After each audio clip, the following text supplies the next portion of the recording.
Ibadah Minggu ketiga Bulan Kebangsaan 2021 dan Perjamuan Kudus Kemerdekaan Republik Indonesia Minggu Pon 15 Agustus 2021 dengan tema Hidup di dalam Hikmat Allah.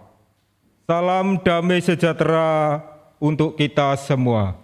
Selamat menghadiri ibadah di minggu ketiga dalam bulan kebangsaan saat ini dan mengikuti perjamuan kudus Hari Kemerdekaan Republik Indonesia yang ke-76.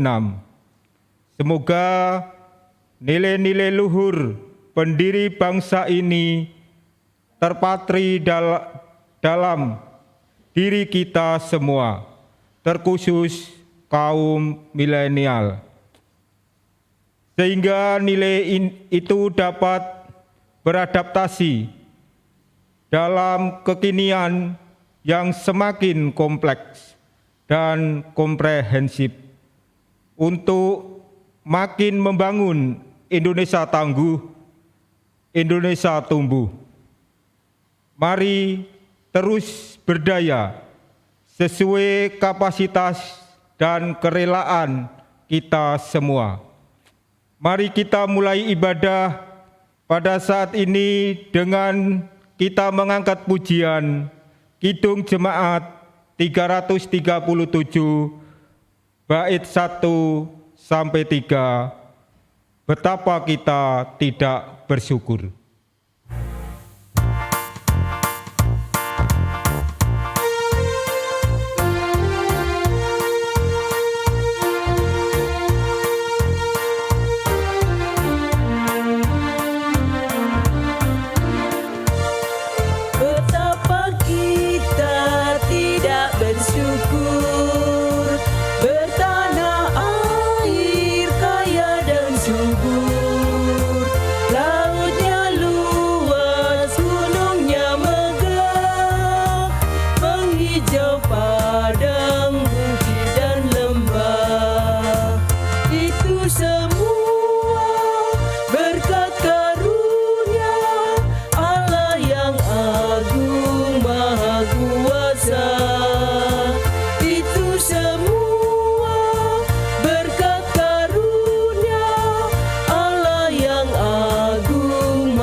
Ibadah Minggu ketiga bulan kebangsaan 2001, mari kita khususkan dengan pengakuan.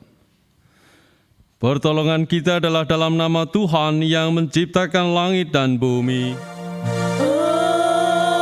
Amin.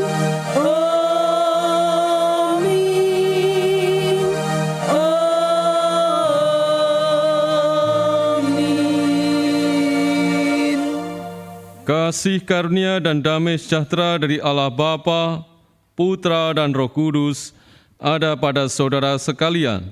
Dan pada saudara juga. Silakan duduk.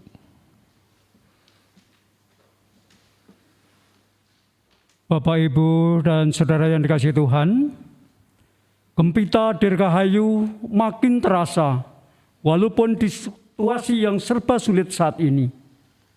Tapi kita terus optimis dalam menatap masa depan dengan mengingat firman-Nya dalam Filipi 4 ayat 8. Jadi akhirnya saudara-saudara, semua yang benar, semua yang mulia, semua yang adil, semua yang suci, semua yang manis, semua yang sedap didengar, semua yang disebut kebajikan dan patut dipuji, pikirkanlah semuanya itu. Kiranya Tuhan menolong kita untuk mengisi hidup dan pikiran kita dengan hal-hal yang positif. Mari kita pujikan Tuhan dari Kidung Jemaat 249, bait pertama dan ketiga, Serikat Persaudaraan.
Dan bersama-sama kita akan merenungkan firman Tuhan.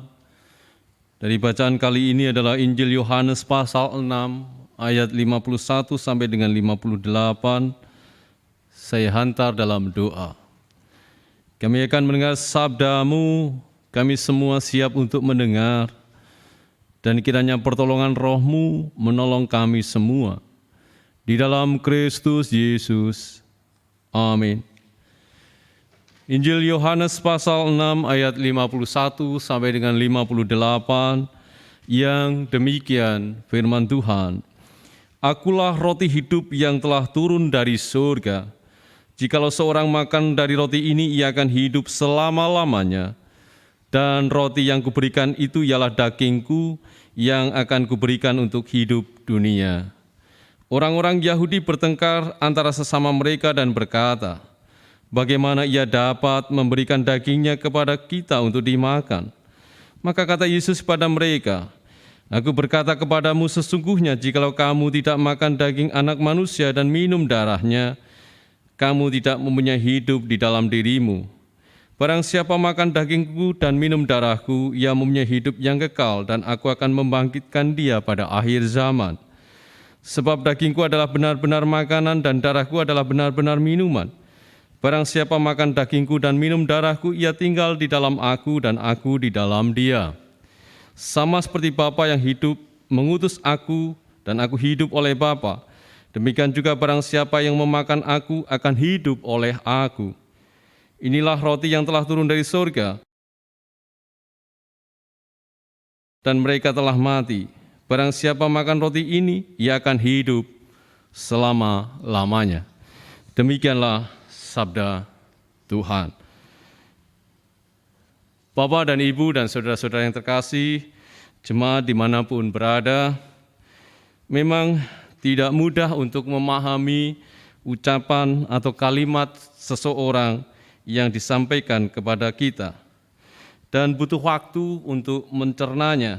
Bahkan beberapa ada yang mencatat, beberapa ada yang merekam untuk makin memahami apa yang menjadi kalimat dan perkataannya, sehingga tidak terjadi miskomunikasi, salah mengerti, dan pada akhirnya berujung pada pertengkaran atau rasa tidak suka.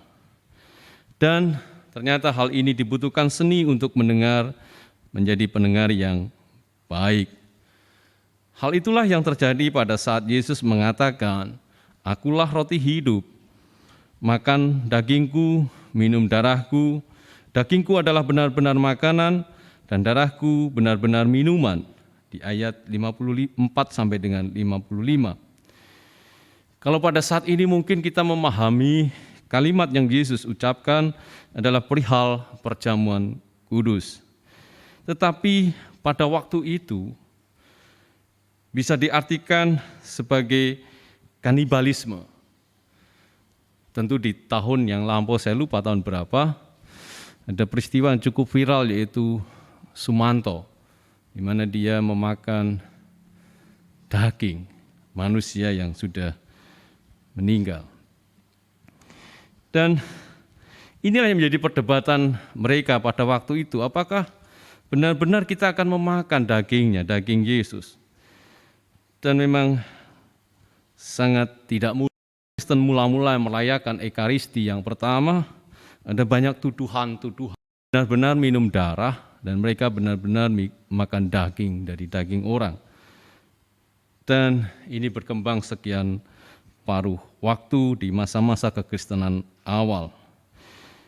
Bapak Ibu yang dikasihi Tuhan, memang pada waktu itu ketika masyarakat mendengar kata "Akulah roti hidup, makan dagingku dan minum darahku", mereka memperbandingkan dengan zaman di waktu Musa, di mana mereka menginginkan makanan yang lebih enak, lalu diturunkanlah mana dari surga. Tetapi pada akhirnya mereka juga bosan dengan makan roti terus-menerus, setiap hari, setiap saat. Lalu mereka menggerutu lagi, marah lagi pada Musa. Di Mesir ada banyak makanan enak, ada banyak makanan tersaji dan sangat gratis dan sangat mudah. Lalu Allah menurunkan burung puyuh dari atas dan mereka memakannya. Dan beberapa ada yang menyimpannya untuk keesokan hari, dan beberapa menjadi sakit karena daging itu disediakan untuk hari itu dan dimakan untuk hari itu, tidak untuk disimpan untuk keesokan harinya. Mereka sangat khawatir. Dari hal-hal itu, dari kewajiban, dari hal-hal spektakuler yang sudah Tuhan nyatakan ketika memberi makan 5.000 orang, dan juga peristiwa mana dan peristiwa daging burung puyuh yang jatuh dari langit, artinya bahwa sebenarnya itu adalah soal keinginan. Keinginan yang ada dalam diri kita. Dan keinginan bila tidak dikendalikan, maka akan berbahaya. Dan keinginan juga hadir dalam doa. Sama seperti umat memaksa Musa untuk memberikan makanan-makanan. Jadi keinginan yang tidak terkendalikan itu juga akan memaksa Tuhan dalam sebuah doa kita. Jadi marilah kita berhikmat. Salah satu dari sifat hikmat adalah mengendalikan keinginan. Jadi keinginan itu pada dasarnya tidak salah, tetapi kalau keinginan itu tidak dikendalikan, itu bisa berakibat buruk, bahkan termasuk keinginan yang baik. Bapak Ibu, saya masih ingat beberapa peristiwa di mana keinginan baik untuk mengunjungi mereka yang sakit, untuk mengunjungi mereka yang dalam kondisi rentan, itu adalah keinginan yang sangat baik. Tetapi di saat-saat seperti ini, kita harus memperhitungkan resiko bahwa kehadiran kita bisa saja mengancam nyawa orang lain. Jadi saya kerap menyaksikan peristiwa ini, di mana keinginan baik ini ternyata merugikan mereka yang sakit, mereka yang rentan. Kita memang memiliki imun yang kuat. Kita memang memiliki daya tahan yang begitu kuat. Tetapi belum tentu orang lain memiliki daya tahan yang sama dengan kita. Artinya itu keinginan baik. Tetapi keinginan baik yang seperti itu di saat-saat pandemi ini memang harus dikendalikan. Jadi Bapak Ibu, marilah kita berhikmat di saat-saat pandemi ini, di saat-saat seperti ini, supaya keinginan-keinginan yang ada dalam diri kita, bahkan keinginan baik, itu bisa dikendalikan. Sehingga kita bisa merasakan hidup yang penuh dengan damai sejahtera di saat-saat ini. Tuhan memberkati kita. Kita masuk pada saat teduh. Saat teduh dimulai.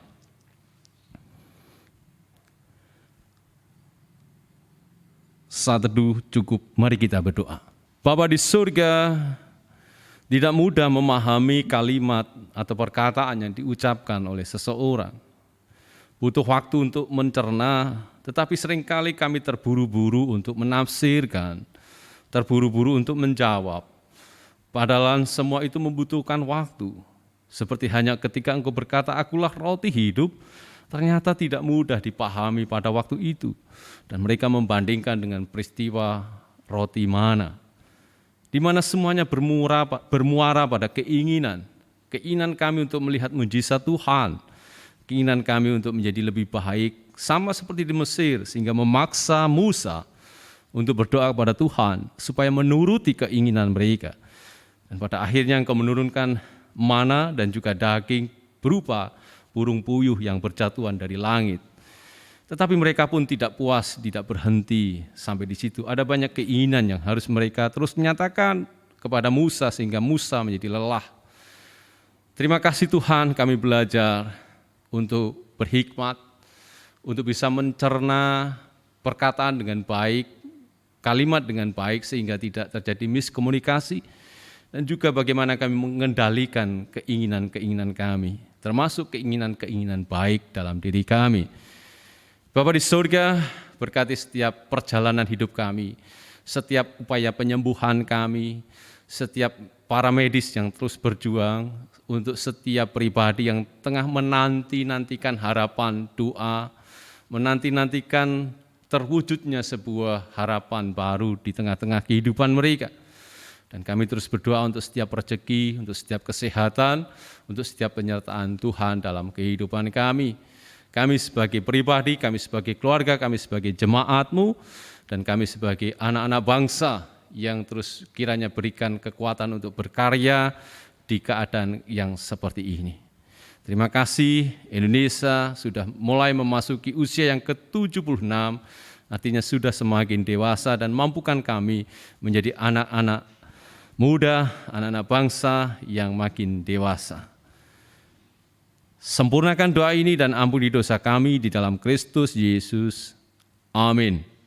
Bapak, Ibu, dan saudara-saudara yang dikasihi Tuhan, serta anak-anakku sekalian, yang pada saat ini sesuai dengan apa yang telah diwartakan di dalam warta gereja, kita akan menerima sakramen perjamuan sebagai sarana pemeliharaan iman oleh Tuhan Yesus melalui gerejanya. Sebagai sarana pemeliharaan iman, sakramen memiliki perjamuan memiliki arti yang pertama. Sakramen perjamuan merupakan anugerah Tuhan bagi setiap orang, termasuk anak-anak yang telah dibaptis, karena mereka merupakan pewaris kerajaan surga. Roti dan anggur ataupun makanan dan minuman yang telah disiapkan mengingatkan kita pada tubuh dan darah Tuhan Yesus yang telah menyucikan kita dari dosa, warga anak-anak Allah. Yang ketiga, melalui sakramen perjamuan hendaklah tiap-tiap orang mengaku dosanya, meneguhkan imannya dan berusaha memperbaharui hidup serta senantiasa bersyukur. Mari kita berdoa. Ya Allah Bapa, kami mengakui segala dosa dan pelanggaran kami. Kami menyadari bahwa kami sebenarnya tidak layak di hadapan-Mu. Namun kami bersyukur karena Engkau begitu mengasihi kami, sehingga Engkau menyelamatkan kami melalui pengorbanan Tuhan Yesus Kristus. Hanya oleh karena rahmat-Mu, Engkau mengundang kami untuk menerima sakramen perjamuan ini. Oleh karena itu, kiranya Engkau berkenan menjadikan sakramen perjamuan ini sebagai sarana pemeliharaan iman bagi kami. Ajarlah kami untuk selalu bersyukur padamu dan taat serta setia sampai akhir, hingga saatnya kerajaan-Mu Engkau nyatakan di atas bumi dan di dalam surga. Amin. Undangan Yesus kepada kita seperti sabda dalam Matius 11 ayat 28. Marilah kepadaku semua yang letih lesu dan berbeban berat, aku akan memberikan kelegaan kepadamu. Kita menghantar perjamuan ini dengan menyanyikan Suaramu Kedengar, Kidung Jemaat 33 bait yang pertama.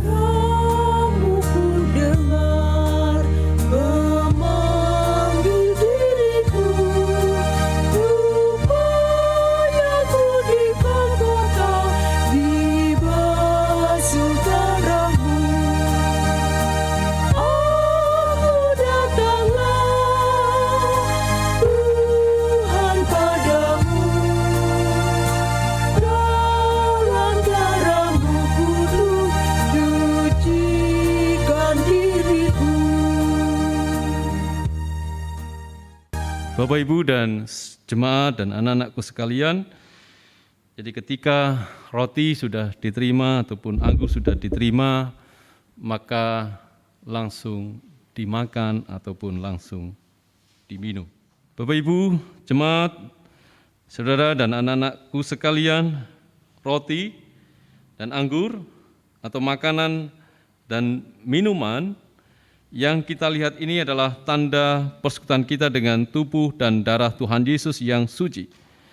Malah kita memastikan dengan penuh iman bahwa Tuhan Yesus Kristus yang ada di surga berkenan memelihara hidup kita, sama seperti makanan dan minuman yang menyegarkan tubuh kita. Demikianlah materi perjamuan kudus ini menyegarkan jiwa kita.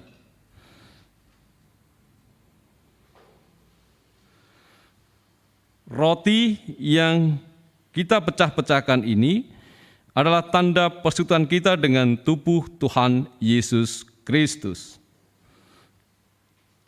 Terimalah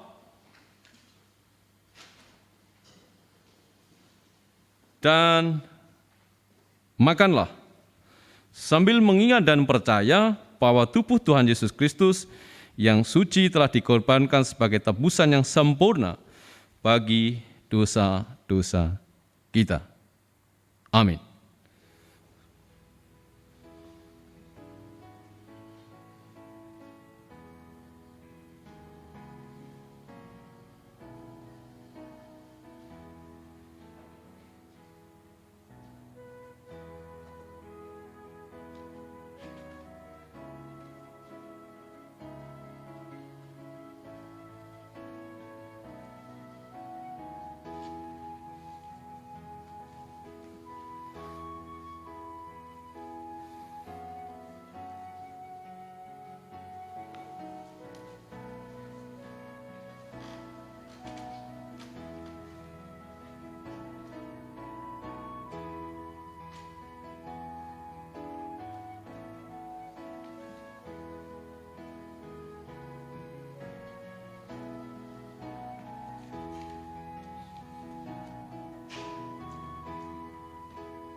Jadi saya mengingatkan sekali lagi ketika sudah menerima roti ataupun anggur, segera untuk dimakan atau diminum.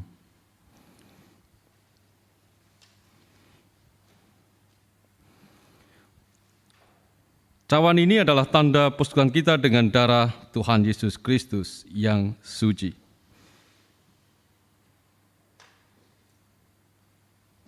Terimalah dan minumlah, sambil mengingat dan percaya bahwa darah Tuhan Yesus Kristus yang suci telah dicurahkan sebagai tebusan yang sempurna bagi dosa-dosa kita. Amin.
Karena Tuhan telah menganugerahkan makanan dan minuman bagi jiwa kita, maka marilah kita mengucap syukur dan memuliakan nama-Nya.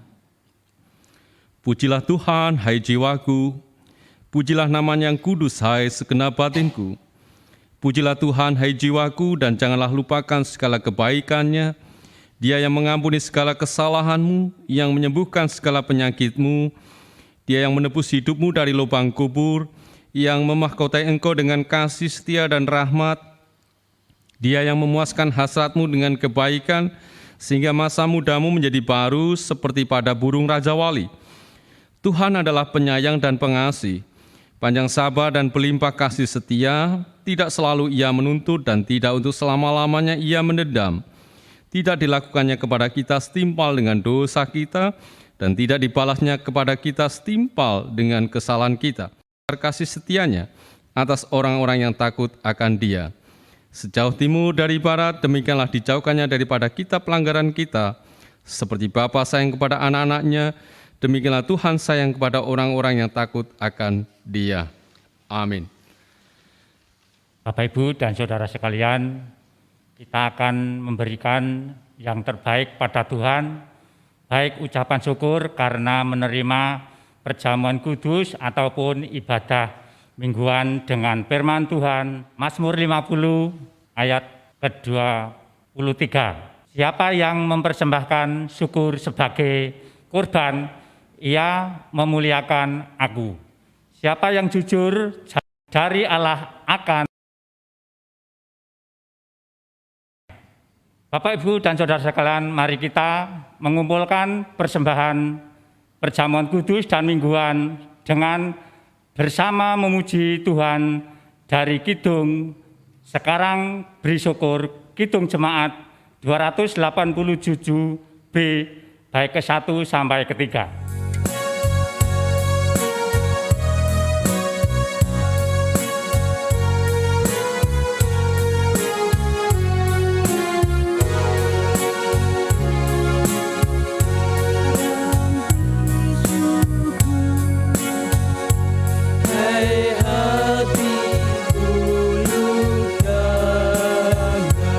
Sempurna dan besar.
Bapak, Ibu, dan saudara sekalian, mari kita berdoa, saya antarkan.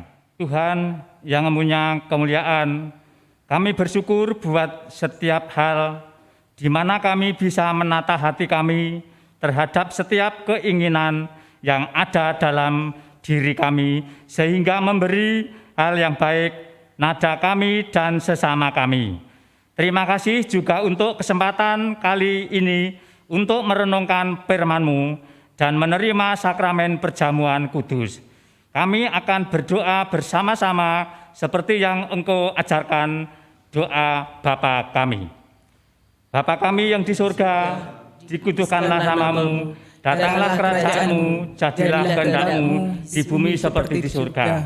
Berikanlah kami pada hari ini makanan kami yang secukupnya, dan ampunilah kami akan kesalahan kami, seperti kami juga mengampuni orang yang bersalah pada kami. Tetapi lepaskanlah kami daripada yang jahat, karena Engkau-lah yang punya kerajaan dan kuasa dan kemuliaan sampai selama-lamanya. Amin. Jemaat yang dikasihi Tuhan, mari kita bangkit berdiri.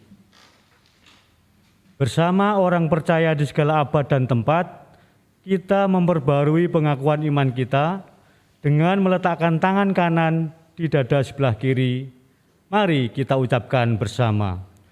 Aku percaya pada Allah Bapa yang Maha Kuasa, Khalik langit dan bumi, dan kepada Yesus Kristus, Anak yang tunggal Tuhan kita, yang dikandung daripada Roh Kudus, lahir dari anak darah Maria, yang menderita di bawah pemerintahan Pontius Pilatus, disalibkan, mati dan dikuburkan, turun ke dalam kerajaan maut.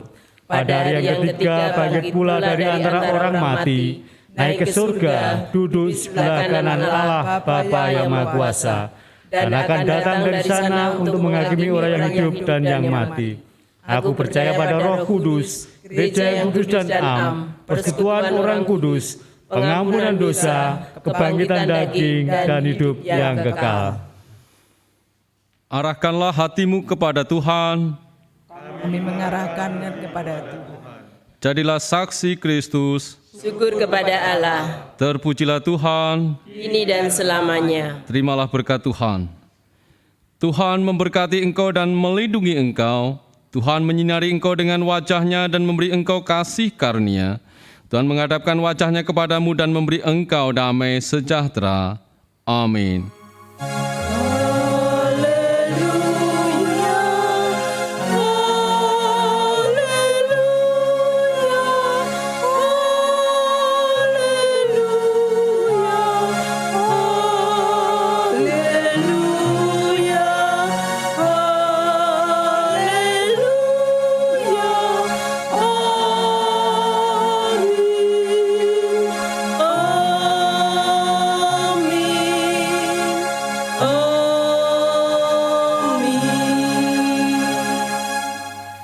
Indonesia Pusaka, Ismail Marzuki.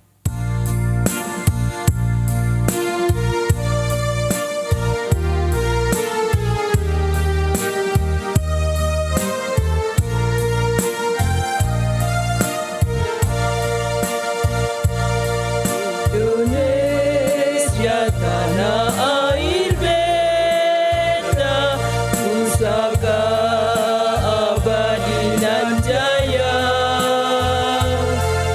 Indonesia sejak dulu kala selalu dipuja-puja bangsa.